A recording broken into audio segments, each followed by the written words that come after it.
हिमाचल से कांग्रेस के नेता यात्रा में शामिल हो रहे हैं, लेकिन हरियाणा के नेता अभी भी कुछ यात्रा से दूरी बनाए हुए हैं। जो कांग्रेसी बने हुए थे वो टिकट मिल जाए तो कांग्रेसी, नहीं मिले तो कांग्रेसी नहीं। कांग्रेस पार्टी के सीनियर नेता बीरेंद्र सिंह इस समय हमारे साथ बने हुए हैं। एक बार बातचीत कर लेते हैं। सर, क्या कुछ कहना चाहेंगे? बीरेंद्र सिंह द्वारा जो सद्भावना यात्रा चलाई जा रही है, किस तरह का रिस्पॉन्स मिल रहा है? क्योंकि आप लगातार कंधे से कंधा मिलाकर यात्रा से चल रहे हैं, कई कांग्रेस के नेता कंधे से कंधा मिलाकर इस यात्रा के साथ चल रहे हैं। किस तरह का रिस्पॉन्स मिल रहा है? देखिए, लोगों को जरूरत है अब कि जो आज की सरकार है और भारतीय जनता पार्टी की जो नीतियां हैं उनसे लोगों में एक चिंता का विषय है। और वो सिर्फ अकेला ये नहीं है कि रोजगार नहीं मिल रहा, जवान लोगों को नौकरी नहीं मिल रही, या किसान को पूरा न्याय नहीं मिल रहा, उसको उचित दाम नहीं मिलते। इसके अलावा सबसे बड़ी जो परेशानी है वो इस बात की है कि साधारण आदमी के मन में भी ये बात आने लगी है कि जिस प्रक्रिया से बीजेपी अपने सरकारी काम काजों के माध्यम से या जो नए कानून बनाने के माध्यम से जो एक रास्ता चल रहा है, उससे ये लगता है कि कहीं ना कहीं ये प्रजातंत्र के लिए तो खतरा ना बन जाए।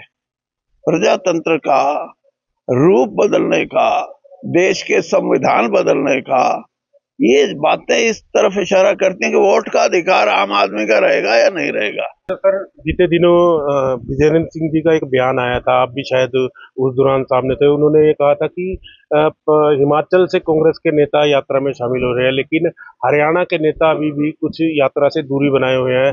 क्या लगता है सर, क्योंकि अभी तो कोई चुनाव नहीं, फिर भी एक युवा है वो भी यात्रा लेकर निकले हैं, लगता है कहीं ना कहीं मनोबल कम हो रहा है, बढ़ रहा है? क्योंकि हालांकि तमाम हरियाणा वासियों का समर्थन जरूर मिल रहा है इस यात्रा को। जब समर्थन आदमियों का मिल रहा है तो नेताओं का मिले ना मिले क्या फर्क पड़ता है। सर, जिस तरह से संगठन बढ़ा है, क्योंकि पहले भी देखा गया चुनाव में के नतीजे आपने देखे, कहीं ना कहीं संगठन की कमी के कारण हारे लगातार कांग्रेस के नेता कहते आए हैं।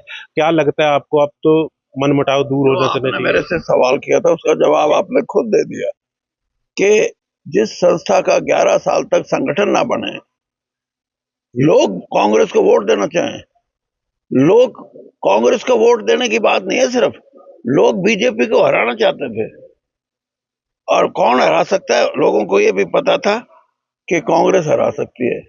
लेकिन परिणाम जो हुए, जो लोगों को सपने में भी ये नहीं था कि कांग्रेस इलेक्शन हार जाएगी, वो जो परिणाम निकले उसका सबसे बड़ा कारण ये था कि पिछले 10-11 साल से कांग्रेस का संगठन नहीं था। और जो कांग्रेसी बने हुए थे वो टिकट मिल जाए तो कांग्रेसी, नहीं मिले तो कांग्रेसी नहीं। तो सर, आप भी हरियाणा भर का दौरा कर रहे हैं, विजेंद्र सिंह जी भी दौरा कर रहे हैं, कार्यकर्ताओं की नब्ज भी टटोल रहे हैं। क्या कार्यकर्ताओं के मन से निकल रहे हैं? क्योंकि जिस तरह से सर्वे आ रहे थे, तमाम लोग कह रहे थे कि प्रदेश में कांग्रेस की सरकार बनने जा रही है, लेकिन फिर बीजेपी की सरकार बन गई। ये तो आप खुद, आपका मीडिया भी ये कहता था कि कांग्रेस की बढ़ेगी, और तो और बीजेपी वाले भी यही कहते थे कांग्रेस की बढ़ेगी, लेकिन ऐसा नहीं हुआ। ये लोगों का कसूर नहीं है। संगठन ना होना एक सबसे बड़ी इसमें कमजोरी रही हमारी। और दूसरा ये, जैसे मैंने कहा कि अगर संगठन का ना होना था तो ये जो जमघट था कांग्रेस की टिकट मांगने वालों का, अब आपका ये है ना नीलोखेड़ी, हाँ, वो तो नंबर 1 था सारे हरियाणा में 88 आदमी। एक हमारे यहाँ जुलाना कॉन्स्टिट्यूंसी है, वहां 86। कौन थे वो लोग? उनमें बहुत बड़ी संख्या में वो था। टिकट मिलेगी तो ठीक है ना, हमने कांग्रेस का क्या लेना। मैं अगर कांग्रेस का ब्लॉक का अध्यक्ष भी हूं और मैं टिकट के लिए अप्लाई करता हूं, मुझे नहीं मिलती, तो मैं कभी ये नहीं सोचूंगा कि मैं कांग्रेस छोड़ दूं या कांग्रेस का विरोध करूं या कांग्रेस के बराबर खड़ा हो जाऊं।